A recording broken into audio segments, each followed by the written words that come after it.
ሰላም ጤና ይስጥልን እንደምን አላችሁ የተወዳችሁ ተመልካቾቻችን ከቅዳሜ ጠዋት ፋና 90 አሁን ደግሞ ጥቂት ደቂቃዎችን ወስደን ከእንግዳ ጋር ቆይታ እናደርጋለን። እንግዳችን ኢትዮጵያ አለማየሁ ይባላሉ።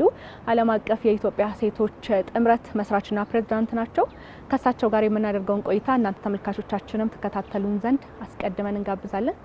ኢትዮጵያ ስለተገናኘን በጣም ደስ ብሎኛል። እንኳን ደህና መጣሽ። እንኳን ደህና ቆያችሁ። እኔም በጣም አመሰግናለሁ ስለጋበዛችሁ። ስምሽ በጣም ነው የሚያምረው።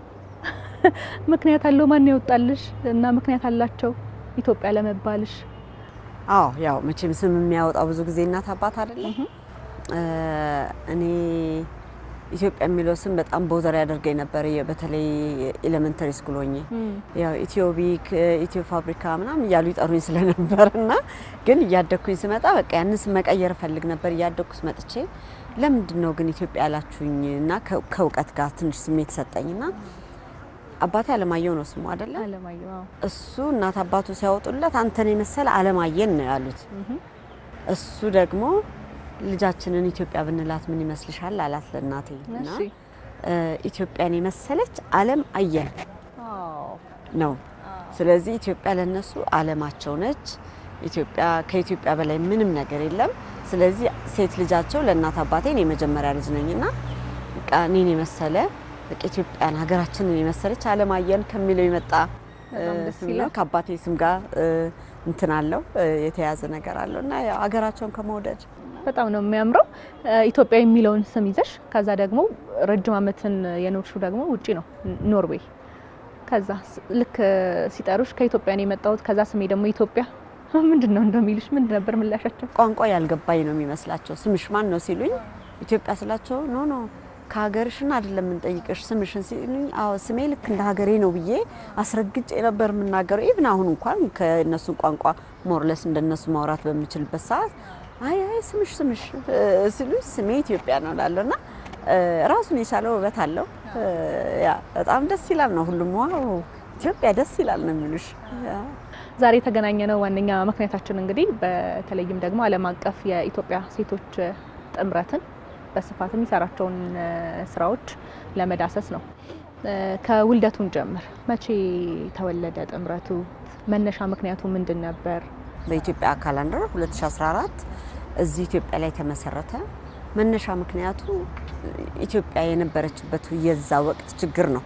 የዛን ቀን ሀሳቡ ከኔ ጋር 5-6 አመት ከዛ በላይ አለ። ግን መቼ እንዴት እንደማደርገው አላቅም። ምኞቱ ቪዥኑ አለና እኛ እኮ ሴቶች ጋር ብዙ አቅም አለ እና ያ አቅም ተበታትነናል አይደለ? እኛ ሴቶች ዲያስፖራ የሚባለው በተለያየ ዓለም የምንኖረው ማጆሪቲው ሴት ነው እና ይሄንን አቅም እንዴት ማሰባሰብ ይቻላል የሚል ሰፋ ያለ ምኞት ነበረኝና አጋጣሚ ይሄ ኢትዮጵያ ሰሜን ላይ የነበረው ግጭት ሲመጣ የ1 ሚሊዮን ጥሪ ነበር አይደለ? የ1 ሚሊዮን ጥሪ ጊዜ ብዙ ሰዎች ከተለያየ ሀገር መጣን እና አጋጣሚውን ተጠቀምኩ።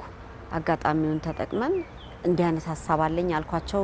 ራንደምሊ በድንገት ላገኟቸው ሰዎች እና እንደዚህ አይነት ሀሳብ አለና አብረን ብንሆን ምን ይመስላችኋል? እናንተም ባላችሁበት ሀገር ከፖለቲካ ከሃይማኖት ከዘር ውይይት ውጪ የሆነ አንድ ነገር በእድገት ላይ በመረዳዳት ላይ በመተባበር ላይ አብሮ በመቆም ላይ በፖዚቲቭ እርምጃ ላይ ለዚህ ብንላልኳቸው ነገሩን በጣም ተቀበሉት። እንዲሁ ዝም ብሎ ፍሬንድሺፕ ፓርክ ምናምን ይሆናል ማገኛቸው እነዚህ ሌሎቹ ዲያስፖራዎች ማለት ነውና ከየት ነው የመጣሽው ከእንግሊዝ ካሉኝ እባክሽ እንዲህ አይነት ነገር ሐስቤ ነበረ ዊል ጆይናስ እንደዚህ በቃ በጣም ኦርጋኒክ የሆነ በጣም ስሜ ምንድነው የሚባለው በቃ የዋህነት የነበረው አፕሮች ነበር የነበረውና በዛ እነዛ ሰዎች ሐሳቤን ተቀበሉ። ተመሰረተ እዚህ ኢትዮጵያ ላይ በትርፋማ ባልሆነ አደረጃጀት አስመሰረትን ማለት ነው። እዛ እሱ ነው። ከዛ ከ2 አመት በኋላ ደግሞ ኖርዌይ ላይ እኔ እዛ ስለምኖር መስራችም ፕሬዝዳንትም ተመርጬ ፕሬዝዳንት ስለሆንኩኝ መስራችም ስለሆንኩ እኔ ያለሁበት ቦታ ደግሞ ሁሉንም ነገር ማኔጅ ለማድረግ እንደ ሄድኳርተር ብንጠቀምበት ብለን ኖርዌይም ተመዝግቧል። የኖርዌይ መንግስት ደግሞ ጌዋ ኢንተርናሽናል በማለት ያውቀዋል። ጌዋ እንግዲህ ግሎባል ኢትዮጵያን ውመን አሊያንስ ነው። ጌዋ ብለን የምንጠራው አጭር ስለሆነ ለማስታወስ ስለሚመች ነው እና ይሄ ነው። እስከ 11 የዓለም ሀገራት የተወጣጡ ሴቶች ናችሁ የመሰረታችሁት። አሁን ወደ 22 21 ደርሳችኋል። ከዛ ደግሞ ከ4000 በላይ ደግሞ አባላትን በውስጡ ያካተተ ነው። እንዴት ነው የነበረው ሂደት? ምን ይመስል ነበር? አባላቱን የማሰባሰብ ከዛ ደግሞ የምትገናኙበት መንገድ ተበታትናችሁ ነው ያላችሁትና እንዴት ነበር የተጣመረው? እርስ በርስ የመግባባቱ ነገር እንዴት ነበር? አጋጣሚ ይሄ ጦርነት ሲመጣ የኮሮናም ጊዜ ተቀራራቢ ጊዜ ናቸው እና ከጦርነቱ በፊት ነው ኮሮናው መሰለኝ ኦር ዘ አዘር ዌይ ራውንድ አላስታውስም። እና ምንድነው ይሄ በቪርቹዋል መገናኘት በዙም በጉግል ሚት በተለያየ አሉ የተለያዩ የመገናኛ እንትኖች በእነሱ መገናኘት ጀመረ እና ስብሰባ እናደርጋለን ስለ በቃ በያሉበት ሀገር ለምሳሌ አሜሪካና እኔ የምኖርበት ኖርዌይ ሰዓት ልዩነታችን ሰፊ ነው። ልክ እንደ ኢትዮጵያ ማለት ነው። ኢትዮጵያና ኖርዌይ 2 ሰዓት ነው። አሜሪካና ኖርዌይ ወይም አሜሪካና ኢትዮጵያ ግን እንደየስቴቱ ዛም 7 ሰዓት እስከ 10 ሰዓት ልዩነት አለ። አውስትራሊያ ደግሞ በጣም ቶታሊ ኦፖዚት እንት ነው። ሁሉም በሚመቸው ሰዓት እንቅልፋቸውን እየጣሉ ሌሊት በመነሳት ወይ ሌሊት ይነሳሉ ወይ ዘግይተው ይተኛሉ። በዛ ስብሰባችንን በየ15 ቀኑ እንደሚመለከተው በሳምንት የምናደርግበት ጊዜ አለ። በዛ ነው ስናደርግ እስካሁንም ያለ ነው። በዛ አይነት ሲስተም ነው ማለት ነው። በዋነኛነት የምትሰሯቸው ስራዎች እንግዲህ ቀደም ሲል መግቢያው ላይ ለመጥቀስም እንደሞከርሽው አንቺ በተለይም ደግሞ ደራሽ የሆኑ ስራዎችን ሲሰሩ ነበር። ከዛ ደግሞ እያደገ መጣና ቋሚ የሆኑ ሴቶችን የማቋቋም ስራዎች ደግሞ ተጀመሩ። በዚህም እንግዲህ በ4 አካባቢዎች ላይ ስራዎችን እየሰራችሁ እንዳላችሁ ሰምቻለሁኝና ስለሱ ደግሞ እንድናነሳ ፈልጋለሁ። ሴቶችን ኤምፓወር ማድረግ፣ ሴቶች ቋሚ የሆነ መተዳደሪያ ደግሞ እንዲኖራቸው የሚሰሩ ስራዎች እነሱ እናንሳ። እሺ፣ እንደ ኢትዮጵያ ሀገር ብዙ ችግር አለብን። ደግሞ ብዙ ጥንካሬም አለን እንደ ህዝብ እንደ ህብረተሰብና የጀመርነው በችግር ጊዜ በእርስ በርስ ግጭት በጦርነት ጊዜ ስለነበረ መጀመሪያ ተደራሽ ማድረግ ያለብን እነዚህ ወደፊት ልናበቃቸው የምናስባቸውን ሴቶች መጀመሪያ ችግራቸው ላይ መድረስ ነው። ችግራቸው ምግብ ከነበረ ችግራቸው አልባሳት ወይም ቤት ከነበረ የሰራነው ነገር ያንን ነው። በተለያየ ክልል ላይ በወቅቱ እንግዲህ የነበረው ከትግራይ በስተቀር ትግራይም መሄድ ፈልገን ግን በወቅቱ መሄድ አይቻልም ነበር። በወልዲያ ላይ ቤት አሰርተናል። የተወሰኑ ቤቶች ከሴቶችና ማህበራዊ ጉዳይ ሚኒስቴር ጋር በመተባበር በወለጋ ላይ ከቀያቸው ተፈናቅለው ወደ ሌላ ቀዬ ለሄዱ ሰዎች ወደ 500 ለሚጠጉ እነሱንም እርዳታ ደርሰንላቸዋል። ወቅቱ እነሱ የሚፈልጉትን ነገር ደብረ ብርሃን ላይ ከ5 ጊዜ በላይ የአልባሳት፣ የምግብ፣ የቁሳቁስ የትሬኒንግ ግብን በመስጠት ደርሰናል። ከዛም ደግሞ አዲስ አበባም ላይ ያው ሰው በተለያየ ቦታ ሲፈልስ ወደ አዲስ አበባ መምጣት ቀላሉ ነው። አዲስ አበባም በተጠጉበት ቦታ ቤተክርስቲያን ከሆነ በቤተክርስቲያን ላይ የተጠጉበት ቦታ ኢቭን የሆነ መጠለያ ነገር ከሆነ እዛ ድረስ እየሄድን ብዙ ስራ ሰርተናል ማለት ነው። እና የሰራነው ስራ ችግሩን ጊዜያዊ ችግሩን መቅረፍ ነው። ከዛ በኋላ ነው አይደለም ሌላ ዘላቂ ነገሩ የሚታሰበው። እነዛን ነገሮች እያደረግን እንግዲህ ደግሞ እግዚአብሔር ረድቶን ትንሽ ይሄ በጣም ከባድ የሚባለው ጦርነት ጋብ ሲል ደግሞ እኛ የመነሻ ዓላማችንም ሴትን ልጅ ኢምፓወር ማድረግ። ሴትን ልጅ ስል ግን በዚህ አጋጣሚ እኛ ኢትዮጵያኖች ነን፣ ባህል አለን፣ ሃይማኖት አለን፣ ታሪክ አለን። እኛ ይሄ የዌስተርን ፌሚኒዝም አመለካከትን አይደለም ኢትዮጵያ ላይ የምናመጣው ባህል አለን፣ ሃይማኖት፣ ታሪክ አለን። ያንን ነገራችንን ተያይዘን ከሞደርን ጊዜው ጋር አብረን እንራመድ ነው። ያ ሲሆን ግን እነዚህ እኛ አሴት የምንላቸውን ነገሮች ሳንለቅ ሴት ልጅ በትዳሯ ላይ እንዴት ጸንታ መቀመጥ እንዳለባት ትሬኒንጎቻችን ለምሳሌ ከቪዥናችን አንዱ ሴት ልጅ ስናበቃ እሷስ ብቃት የኢኮኖሚ ብቃት ሲኖራት ቤተሰቧን ነው የምትረዳው። ባሏ አብሮ እንዲረዳት የማድረግ የሴት ማህበር ይሁን እንጂ ወንድን ያገለለ አይደለም። ወንድን ይረዳል ሲያስፈልግ፣ ወንዶች እንዲረዱን ስንፈልግም ደግሞ ወንዶችን እንጋብዛለን ማለት ነው። 4 ዓመት ያህል በሚባል መጠኑ ጊዜያዊ እርዳታን ያቀረብነው አልኩሽና አሁን እኛ ግን የመጨረሻው ጎላችን ግባችን ሴቶችን በኢኮኖሚ መስራት እየቻሉ አቅም ኖሯቸው ጤና ኖሯቸው ግን የገንዘብ ችግር ያለባቸውን እነሱ ሰዎች ትንሽ በምንችለው ደግሞ እኛ እየረዳን ማቋቋም። በአንድ ጊዜ ብዙ ሴት ላናደርግ እንችላለን፣ ግን በአንድ 10 እንኳን ከሆነ ያቺ 10 ሴት ደግሞ ከሷ ጋር ሚኒመም 4-5 ቤተሰብ አላት ባሏ ልጆቿን ጨምሮና ስለዚህ እኛ 10 ሴት ብንረዳ 10 ጊዜ 5 እንድታባሹ 50 ሰው አውቶማቲካሊ አድሬስ አደረግን ማለት ነው። ስለዚህ ጎፋ ላይ ያ የመሬት መንሸራተት ሲደርስባቸው ያው የኢትዮጵያ ሕዝብ መቼም ደግ ሕዝብ ነው። የኢትዮጵያ ሕዝብ ካለው ላይ የሚያካፍል ሕዝብ ነው እና የተረፈውን የሚጠብቅ አይደለም የኛ ሕዝብ ነው ሁሌ የሚለው ነገርና ሰው ተረባርቦ ከውጭም ከሀገር ውስጥም ያለው ደረሰላቸው። ግን እነዚህ ሰዎች ቀያቸው ፈርሷል፣ ሞተዋል። በህይወት ያሉት ደግሞ የሆነ መነሻ ነገር ያስፈልጋቸዋል ብለን ወሰንን።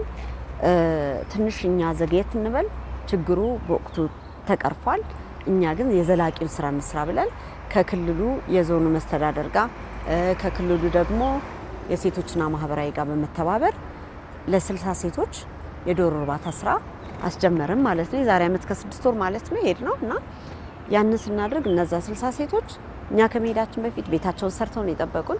የክልሉ መስተዳደር ደግሞ ወይም የዞኑ መስተዳደር ደግሞ መኖ የሚያስፈልጉትን ነገር አቅርበውላቸው ከሱም ይሄ ዶሮን ብቻ ነሳውልሽ ተጨማሪ የጓሮ አትክልት እንደ እንሰት ተክለዋል። የሰፈሩ ወይም አገሩ የሚፈቅደው የሚሸጠውን ነገር ማለት ነው ቶሎ ፕሮዳክቲቭ የሚያደርጋቸው እነሱን አደረግን።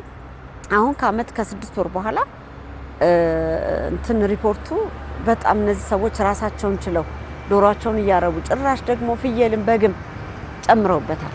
ይሄ ትልቅ ስኬት ነው። የጥር 22 የጀመራችሁት አንድ ደግሞ የገንዘብ ማሰባሰብ ኢኒሼቲቭ አለ። ስለሱ ደግሞ እናውራ። ምን ያህል ሂደቶችን ሄዷል እስካሁን ድረስ? ቀጣይ ስራዎች ምን ይጠብቀዋል የሚለውን እናንሳ።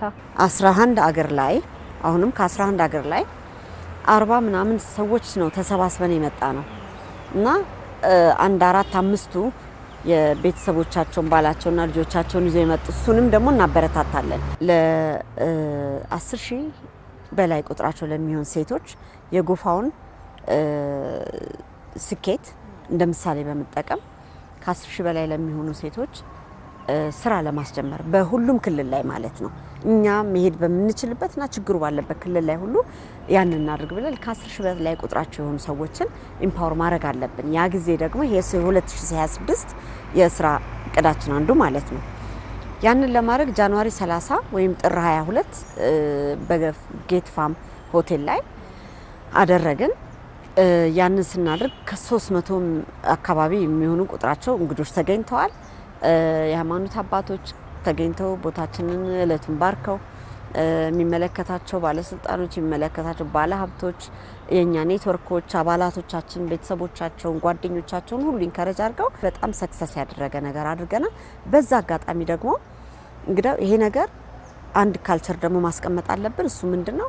የነዚህ በበጎ አድራጎት ስራ ላይ የተሰማሩ ሰዎችን ማመስገን አለብን። እኛ የበጎ አድራጎት የኛ ሰፊ ነው፣ ግን አንዱ ትልቁ ትኩረታችን በጎ አድራጎት ነው አይደለም እና እነዚህ ሰዎች ሳንኪ ማለት አለብን። በጎ አድራጎት ሲባል ሁሌ የተቸገረን የሚረዱ ብቻ ሳይሆን ለሌላ ሰው ምሳሌ መሆን ይቻሉ። በጎ ማድረግ ማለት አንቺ ሀብት ቢኖርሽ፣ አንቺ ትምህርት ቢኖርሽ ያንቺን ሀብትና ትምህርት ለሌላ ሰው እንዲተላለፍ የማድረግ ኢነርጂና ስራ አንዱ እሱ ነው። ስለዚህ በሱ ኮሚቴ አዋቅረን እነዚህ ሰዎች ሴሌክት አድርጎ እቺ ሴት ይሄ ይገባታል የሚለውን 3 ሰዎች ተሸላሚ ያደረግን ማለት ነው። በጣም ጥሩ፣ በጣም ደስ ይላል። ውልደትሽ አዲስ አበባ ነው? አዎ አይደል? እድገትሽም ትንሽ ወደ ኋላ ልመልስሽና እሺ፣ ጥቂት ነገር እንድትይኝ እፈልጋለሁ። እኔ የተወለድኩት ወደ ጃልሜዳ አካባቢ የወታደር ሰፈር፣ እኔም አባቴ ደግሞ የወህኒ ፖሊስ የነበረ ነው እና አባቴ ጡረታ ነው። የ89 ዓመት ሰው ነውና እዛ ሰፈር ነው ተወልጄ ያደግኩት። ከሀገር እስከመውጣ ድረስ ትምህርቴን እስከመጨረስ ድረስ እዚሁ አዲስ አበባ ነበርኩ ማለት ነው። የወጣሁት በ1984 መሰለኝ ኢህአዴግ በገባ በአመቱ ነው ከሀገር የወጣሁት። የወጣሁበት ሀገር ጅቡቲ ነው። በቃ አባቴም ከስራ ተፈናቀለ። ስለዚህ በቃ ችግር ከሚመጣ እኔ ደግሞ ያው ትንሽ ደፋርም ነኝ፣ በጣም ደፋር ነኝ። ትንሽ አይደለም በጣም ደፋር፣ የምፈራው ነገር የለም። $100 ይዤ ነው የወጣሁት ከሀገር። $100 ጅቡቲ ወጣሁኝ። ማን እንደሚቀበለኝ አላውቅም። የአውሮፕላን ትኬት ተገዛ፣ ወጣሁ ከሀገር ማለት ነው። ህይወት ጀመረ። እግዚአብሔር የተመሰገነ ይሁን። እኔ በፈለኩት መጠን ላይ ነው ያለሁት። እኔ የመጀመሪያ ዲግሪ ኦስሎ ዩኒቨርሲቲ ኮሌጅ የሚባል እዛ ጆይን አደረኩኝ። በዌልፌር ስተዲ የሚባል አለ ኖርዌይ። እንግዲህ ሶሻል ዌልፌር ወይንም ይሄ ምን ሶሻል ዲሞክራሲ ካንትሪ ከሚባሉት 5 ሀገሮች አንዷ ኖርዌይ ናት እና ያንን የሚመስል ትምህርት ነው የተማርኩት። በኬንያታ ዩኒቨርሲቲ በዲስታንስ ለርኒንግ ነው የተማርኩት። እዛ ሜጀሩ ሂውማን ሪሶርስ ማኔጅመንት ሆኖ ኢን ቢዝነስ ማኔጅመንት ማይነር ወሰድኩኝ ማለት ነው። እሱን ያው 2022 ላይ እሱን ጨረስኩ። አሁን ደግሞ እንደዚሁ ዲስታንስ ለርኒንግ ለማስተርስ ግሎባል ማኔጅመንት ላይ ሞር ሜጀሩን ግሎባል ላይ ያደረገ ግን ፕሮጀክት ማኔጅመንት ላይ ያተኮረ እሱን እየተማርኩ ነው። አሁን ፖዝ አድርጌዋለሁ። 1 አመት ብቻ ነው የሄድኩት። እጅግ በጣም የጌዋ ስራ ስለሚበዛብኝ መንግስት መስሪያ ቤት ተቀጥሬ ነው አሁን ደግሞ የምሰራው። የንግድ ስራውን አቁሜያለሁ ከ17 አመት በኋላ። ስለዚህ በጣም ብዙ ተጨናነኩኝና ለ1 አመት ወይም እንደፈለኩ ጊዜ 2 አመትም ሊሆን ይችላል አሁን ዊዝድሮዋል ጠይቄ ነው ያለሁት። ግን የማስተርስ ትምህርት 1 አመት ጨርሻለሁ። ስለዚህ ከጌዋ ውጪ ደግሞ የራስሽ የምትሰራቸው ሌሎች ስራዎችም አሉ ማለት ነው? ያው እንግዲህ ትምህርቱ አንድ ነገር ነው፣ ግን ጌዋ በራሱ በጣም ትልቅ ነው፣ በጣም ሰፊ ነው። ብዙ አቅም ይጠይቃል፣ ማስተባበር ይጠይቃል፣ ያላተከተ ስራ አለው። ከስራ ውጭስ በምንድን ነው ጊዜሽን የምታሳልፊው? እኔ በጣም መጽሐፍ አነባለሁ። ማነበው መጽሐፍ የራስን የሚያሻሽሉ መጽሐፎች ወይም ይሄ ሰልፍ ኢምፕሩቭመንት ቡክ የምንላቸው በቃ ሁሉ ጊዜ እኔ ጋር ብዙ ጥያቄዎች አሉ። እኔ እንደ ሰው የምጠይቀው ብዙ ጥያቄ አለኝ። ያንን ጥያቄ ብዙ ጊዜ ሰዎች ስጠይቅ የሚመልሱልኝ ከነሱ እይታ ነው። ስለዚህ እኔ የጠየቅኩት መልስ ብዙ ጊዜ እኔ ጋር ነው ያለው። እነዛን ነገሮች መጽሐፎች ላይ ያገኛቸዋለሁ። በመጽሐፍ በማንበብ በጣም ብዙ ረጅም ኪሎ ሜትር ወክ አድርጋለሁ። 7 ኪሎ ሜትር በእግሬ ሄዳለሁ በሳምንት 3 ቀን። በጣም ነው የማመሰግነው ኢትዮጵያ፣ ስለ ጊዜሽ ስላካፈልሽንም ሀሳብ እጅግ አድርገን በጣም ከልብ እናመሰግናለን። እኔም አመሰግናለሁ ፋና ይህንን ኢንተርቪው ስላደረጋችሁልን፣ እንደ እንግዳ ስለጋብዛችሁኝ፣ የጌዋ ሀሳብ ምን ይመስላል እንዴት ተጀመረ ምን ስላላችሁ አመሰግናለሁ። ተመልካቾች የዛሬው የቅዳሜ ጠዋት የእንግዳ ሰዓታችን የተከታተላችሁትን ይመስል ነበር። ቀሪ የፋና 90 ጉዳዮች ይቀጥላሉ። በያላችሁበት መልካም ጊዜ ይሆንላችሁ።